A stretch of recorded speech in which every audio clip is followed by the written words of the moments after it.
A steel handcuff snapped shut around a woman's wrist. The metal bit down hard and her arm jerked against the cold rail of a highway bridge. She pulled once. It held.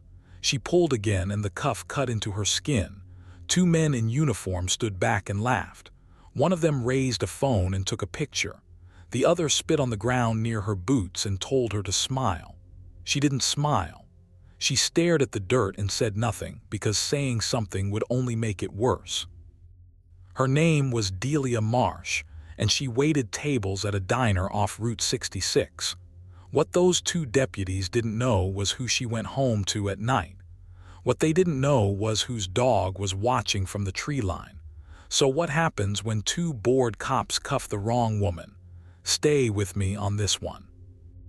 Delia Marsh was 29, and a long time ago she had learned how to make herself small. Not weak, small. There's a difference, and out in that dry corner of Arizona, the difference could keep you breathing.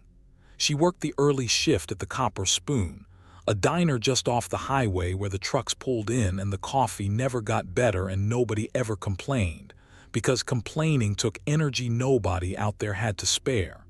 She was good at her job. She remembered how you took your eggs. She remembered if your wife had left you, and she knew not to ask about it. Men who came through that town looking for trouble looked right past her, and that was exactly how she wanted it. Quiet girl, plain apron, nothing to see. But here's the thing about quiet people. They notice everything. For about a year now, Delia had been noticing two men in particular. Deputy Carl Rennick and Deputy Sonny Pruitt. You've met men like them. The kind who got a badge before they got any sense and figured the badge was the same thing as being right. They ran that stretch of county like it belonged to them. They pulled women over who didn't need pulling over. They knocked on doors at night. They took cash from the little shops along the highway and called it a courtesy, and everyone paid because everyone knew what happened to the folks who didn't. 2 summers back, a woman named Rita who cleaned rooms at the Motor Lodge told the deputies no. 2 weeks later, Rita's car got impounded, then her boyfriend got picked up on nothing, and then Rita just stopped talking to anybody. That was how it worked. You said no and the sky fell on you slow. Delia had watched all of it, and Delia, unlike most, had started writing it down. She kept a small notebook tucked in the lining of her bag. Dates, names, what the deputies took and from who. She had spoken quiet to the women who'd been shaken down, sitting with them over coffee at the end of a shift, and some of them had let her record their voices on a little handheld recorder she kept zipped in the same bag. She wasn't a lawyer. She wasn't police. She was just a waitress with a good memory and a spine harder than anybody guessed. And she'd been getting ready, for months, to hand all of it to somebody who could actually do something with it. That's the part the deputies didn't know yet, but they were starting to suspect. Now, the other thing about Delia. When her shift ended, she didn't go home to some empty little apartment. She rode. The man she rode with was Cole Vance. Out on the road, they called him Ironwood, and he'd earned the name the hard way.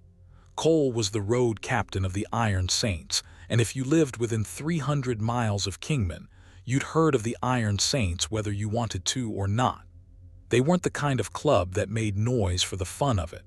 They were the kind that people stepped off the sidewalk for. Cole was big through the shoulders, slow to speak, and when he did speak, men who thought they were tough went quiet and listened.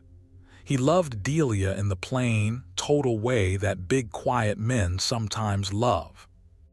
He'd have burned the state down for her, and she knew it, and that was exactly why she never told him about the notebook.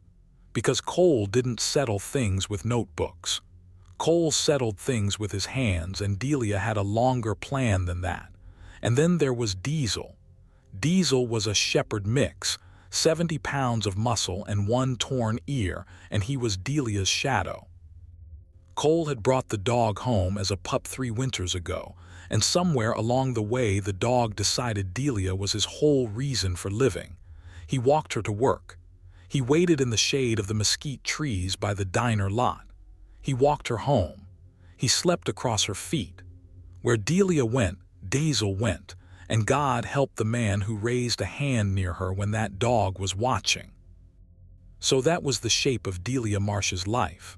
A notebook full of things two bad men wanted buried, a boyfriend who could bring 30 engines down on a town in one phone call, and a dog who never left her side. On the afternoon this all came apart, Delia had stayed late. Cole was 200 miles out on a run and wouldn't be back till the next morning. Her ride was in the shop, so she did what she'd done 100 times before. She walked. Out past the diner, up the shoulder of the road, toward the little house she and Cole kept at the edge of town, with Diesel trotting along beside her in the last gold light of the day. She never made it home. Because up on the old highway bridge, 2 deputies were parked, bored out of their minds, looking for something to do. The patrol car rolled up slow behind her, tires crunching on the gravel shoulder. Delia knew the sound before she turned. She'd been hearing that sound in her sleep for a year. Rennick got out first. He was grinning already. Prout came around the other side, thumbs hooked in his belt like he'd seen in the movies. And Diesel, the second that car stopped, went stiff and low and put himself between Delia and the 2 men, a growl building deep in his chest. "Well, look who it is," Rennick said. "The little coffee girl, walking all alone." Delia kept her voice flat. "I'm not bothering anybody." "Didn't say you were." Rennick's eyes flicked to the dog. "But that animal looks like a problem. That animal looks like it might bite an officer. You know what we do to dogs that bite officers." Here's where it turned. Because Delia looked at that grin and understood this wasn't random. This wasn't 2 bored men picking on a stranger. Rennick's eyes had gone to her bag, the bag with the notebook in it. Somebody had talked. Somebody had told them the waitress was asking questions, and now here she was, alone, no ride, no Cole, out on an empty bridge at the end of the day. "Call the dog off," Prout said, and his hand dropped to the gun on his hip. Not drawing it, just resting there, making the point. Delia had a choice in that second, and she made it fast. If Diesel lunged, they'd shoot him and they'd call it clean, and there'd be nothing anybody could do. So she knelt, wrapped her arm around the dog's neck, and said the one word she used when she needed him to stand down. "Home." Diesel didn't want to go. He looked at her, and something in the animal understood exactly what was happening, and he did not want to leave her. But she said it again, low and hard. "Home, Diesel, go home." And the dog broke and ran. Off the shoulder, down through the brush, gone into the dusk toward the house and the clubhouse beyond it. That was the last card Delia had, and she just played it to save the dog's life. Now she was alone on a bridge with 2 men who wanted her afraid. Rennick moved fast. He grabbed her wrist, twisted it up behind her, and slammed her forward against the cold steel rail of the bridge. Delia felt the cuff go on. Heard the ratchet. Felt it lock her arm to the railing. Then the second cuff, snapping her other wrist to the rail beside it, so she was pinned there facing the drop, the dry riverbed 40 feet down. "There we go," Prout said and pulled out his phone. "Say cheese." They took pictures. They laughed. They asked her, real friendly, if she still felt like writing things down in her little book. And there it was, out loud. They knew. Rennick leaned close to her ear and told her that accidents happened out here all the time. That women walked home alone and things went wrong. That maybe she ought to think real hard about who she'd been talking to, and about whether she wanted to keep breathing long enough to talk to anybody else. Then they got in the car and they drove off, and they left her cuffed to that railing as the sun went down. But Diesel didn't go home. Or rather, Diesel went straight past home, because he'd grabbed something first. In the scramble on the shoulder, Delia's scarf had come loose from her neck, and the dog had it in his teeth. 70 pounds of shepherd with one torn ear tore down the road, past the little house, and straight to the clubhouse where the Iron Saints kept their yard. And he did not stop until he'd shouldered through the gate and skidded across the gravel and dropped that scarf at the boots of the first man he found. The man he found was Tank, the club's old sergeant-at-arms, and Tank took one look at the dog, one look at the scarf and the blood, because there was blood on Diesel's shoulder where he'd caught himself on the fence, and Tank was already reaching for the phone before he could think. Cole picked up on the second ring. He was 200 miles out, gassing up his bike at a lonely station, and Tank told him the dog came back without her. The dog came back with her scarf, and Delia was nowhere. Now most men would grab a gun. Cole didn't. That's the first thing you need to understand about him. Cole set the phone against his shoulder and he said one thing to Tank, low and even. Find out who was working that road tonight. They found out fast. In a town like Kingman, everybody knows everybody, and it took the club about 20 minutes to learn that Rennick and Prout had been parked on the old highway bridge all afternoon. It took another 10 to find a trucker who'd rolled past that bridge at sundown and seen a woman cuffed to the rail and figured it was police business and hadn't stopped. Just drove on by. Cole was already riding. He rode 200 miles in a shade under 2 hours, and he did not slow down for anything. And behind him, one by one, the phones of the Iron Saints lit up across 3 counties.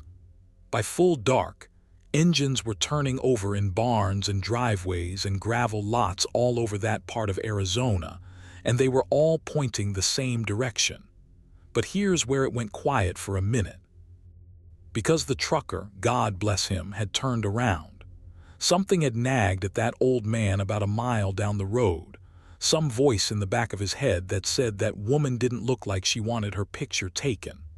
So he'd swung his rig around at the next crossover and come back, and he found Delia still cuffed to the rail in the dark, and he had bolt cutters in his cab, and he cut the chain of the cuffs and set her free.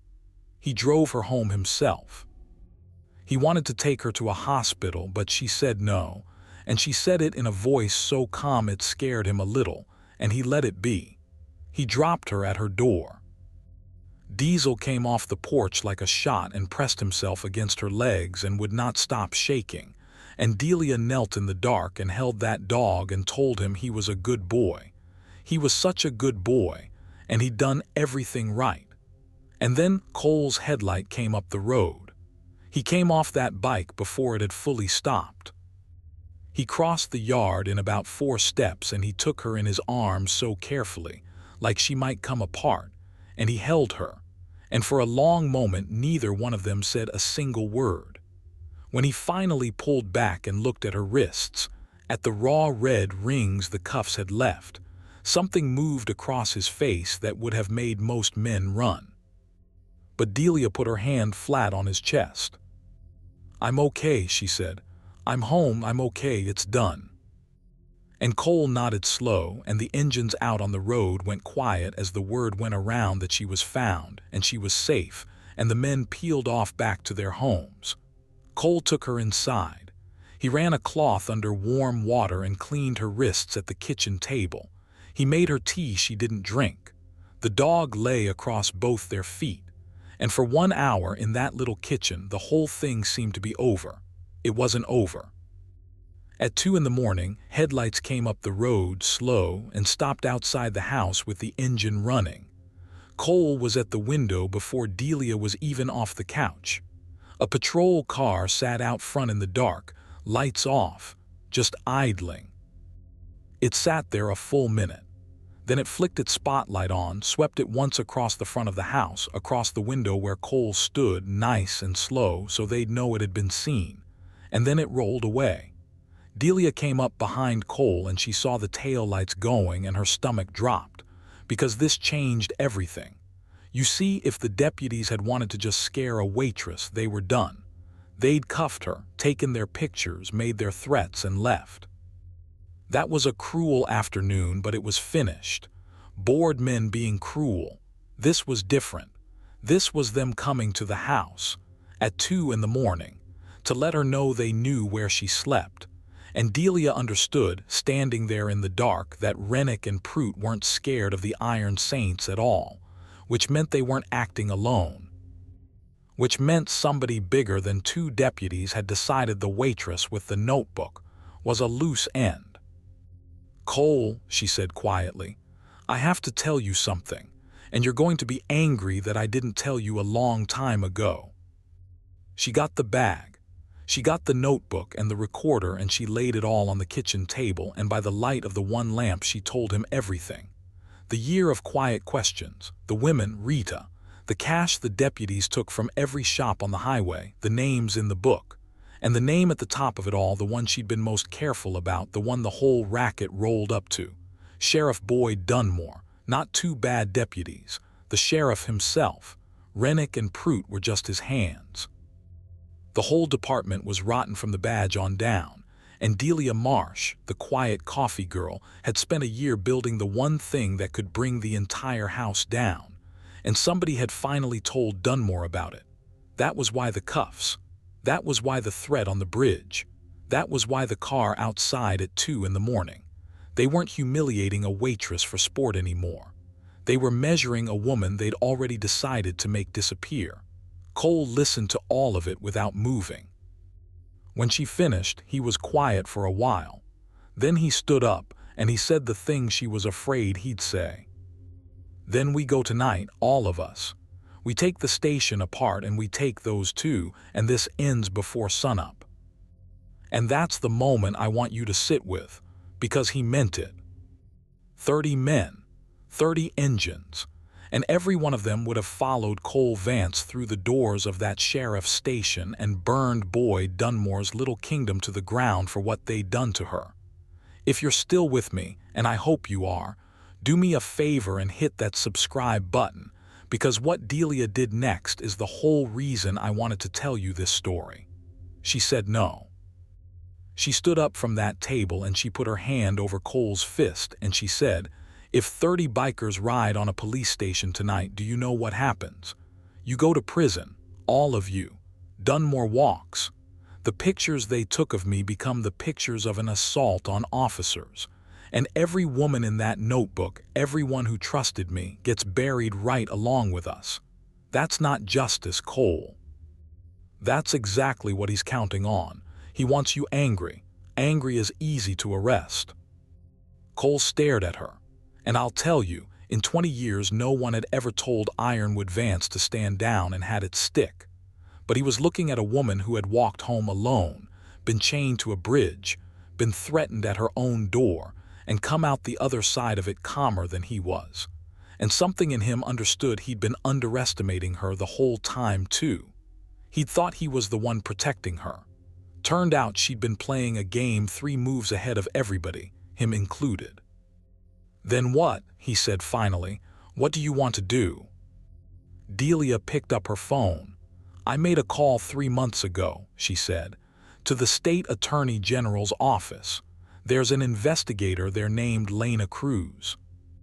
She's been building a file on Dunmore for 2 years and she was missing one thing, witnesses who'd actually talk. I've got her 9 of them, plus a notebook, plus recordings, plus the cash amounts that'll match his bank records." She looked at Cole.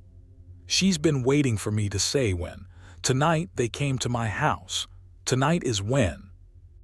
She dialed, and the game turned all the way over. By dawn, Agent Lena Cruz was doing 90 on the highway into Kingman with 2 cars behind her, and a warrant already signed by a judge 300 miles from anywhere Boyd Dunmore could reach. And Delia had one more piece to put in place, one that Cruz needed, and only the Iron Saints could give her. Because a warrant is only good if the men it's for don't run. And Boyd Dunmore, the second he smelled state investigators coming, would run, or worse, he'd send Rennick and Prout to make the waitress and her notebook vanish before anyone official could hear a word she said. So Delia gave Cole a job after all, just not the one he'd wanted. "I don't need you to fight them," she told him, standing in the gray light in the yard with the whole club rolling in around her, 30 engines filling that little road until you couldn't hear yourself think. "I need you to be everywhere they'd run to. I need every road out of this county so full of iron saints that Boyd Dunmore looks out his window and knows there's no place left to go. You don't touch him. You don't have to. You just make the walls. And that right there was the plan. Not a war, a cage. Cole Vance and 30 of the most feared men for 300 miles turned from a battering ram into a wall of steel with no way out, holding a corrupt sheriff in place with nothing but the sound of their engines while the law came up the highway to do the rest. The sun came up over Kingman, and it came up on the strangest morning that town had ever seen. They rolled into town just after 7. Not fast, not loud in the way people expected. They came slow in a long line, and they took the 4 roads that led out of Kingman, and they parked. Just parked. Engines idling, riders sitting easy, arms crossed, going nowhere. Cole put himself at the mouth of the road to the interstate, the one Dunmore would run for, and he sat there like a man who had all day. Delia rode into town in the passenger seat of Lena Cruz's car. At the station, Rennick and Prout saw the bikes first. Prout actually laughed, told Rennick the club had finally come to make a scene, and this was going to be fun. He was still laughing when the 2 state cars pulled into the lot behind them, and a woman in a plain jacket got out with a folder in her hand and a warrant on top of it, and behind her, out of the second car, stepped the waitress they'd chained to a bridge the night before. You should have seen Rennick's face. All that grin just drained right out of it. Sheriff Boyd Dunmore came out onto the steps of his own station because somebody told him the bikers had come, and he came out ready to be the big man, ready to run the biggest club in the state off with a few hard words the way he'd run everybody else off for 20 years. He got about 3 words into it before Lena Cruz held up the warrant and said his name and his rights in the same breath, and Boyd Dunmore looked past her, out at the roads, and every road was full. There was no bluster left to blow. There was no shop owner to lean on, no woman to threaten, no deputy to send. There was a wall of engines at every exit, and a state agent on his steps, and the quiet waitress he'd told his men to make disappear standing there in the morning sun, entirely, calmly alive. He looked for a long moment at the road to the interstate, at the big man sitting on the bike at the mouth of it. Cole didn't move, didn't reach for anything, just met the sheriff's eyes and shook his head once slow, and there was more finality in that one small motion than in any gun ever drawn. Boyd Dunmore put his hands up. Then came the part I think about most. Lena Cruz turned to her people to make the arrests, and she was a step short of cuffs, and Delia Marsh reached into the bag on her shoulder and held out a pair. Not her own. The pair Rennick and Prout had left on that bridge, the ones the trucker's bolt cutters had freed her from, the chain still snipped clean through. She'd kept them. She had known, even then, exactly where they were going to end up. "Use these," she said. They cuffed Rennick with them first. He was shaking. He looked at the raw red ring still on Delia's wrists and then at the steel closing around his own, and he opened his mouth to say something, and Delia just looked at him. Didn't gloat. Didn't smile. Same flat, quiet look she'd given him on the bridge when saying anything would only have made it worse. Except now the worse was all his. Prout they cuffed next, and he cried, which I'll leave right there. And Boyd Dunmore, 20 years the biggest man in that county, walked down his own station steps with his wrists behind his back while 30 engines idled and a waitress watched, and he did not look at anybody, because there was no one left in that town who was afraid of him anymore. That was how Delia Marsh settled it, not with 30 guns. With a notebook, a recorder, 9 women who found their courage because she found hers first, and one phone call she'd made 3 months before anybody laid a hand on her. She'd outthought all of them. The deputies who figured she was just a scared girl. The sheriff who figured a waitress could be made to vanish. And even the man who loved her, who figured she needed protecting, when the truth was she'd been protecting a whole town of quiet, frightened people the entire time, and doing it alone. The engines shut off, one by one, and the street went so quiet you could hear the wind. It took the better part of a year for it all to land, the way these things do. Lena Cruz's file, with Delia's 9 witnesses and everything in that notebook, turned into something no lawyer could wriggle out of. Boyd Dunmore went to prison for a long stretch, and Rennick and Prout went with him. The little shops along the highway stopped paying their courtesy money, and some of them, for the first time in years, started to do all right. Rita, the woman who'd cleaned rooms at the Motor Lodge, the one who'd said no and had the sky fall on her slow, testified in open court. Delia sat in the front row for her the whole day. Afterward, out on the courthouse steps, Rita couldn't get any words out, so she just held onto Delia and cried, and Delia held her back and told her the same thing she'd told the dog on the porch that night. You did everything right. The county got a new sheriff, an outsider, somebody with no debts to anybody in town, and things got quieter in the good way. And the strangest thing happened to the Iron Saints in all of it. For years, folks in Kingman had stepped off the sidewalk when the club rolled through. After that morning, people started nodding to them instead. Because everybody in that town knew what those 30 men had done, and just as much what they hadn't done. They'd had every reason in the world to burn the place down, and instead they'd sat on their bikes and made a wall and let the law do its work, because a quiet woman told them that was the harder, better road, and they trusted her enough to take it. Cole never quite got over it. He'd tell the story sometimes late to the younger guys, and he'd always end it the same way. He'd say the toughest thing he ever did in his life was sit still on that bike at the mouth of the interstate and not move, when everything in him wanted to. And then he'd say the toughest person he ever met wasn't in the club at all. She poured coffee at the Copper Spoon. Delia went back to work, if you can believe it. Same diner, same apron, same early shift. She could have done 100 other things by then, but she liked the quiet of it, and she liked being the person nobody looked at twice, because she'd learned there's a kind of power in that, and she'd used it better than anybody. She still kept a notebook, old habits, but now the things she wrote in it were smaller and kinder. Who took their eggs how? Whose kid had made the team?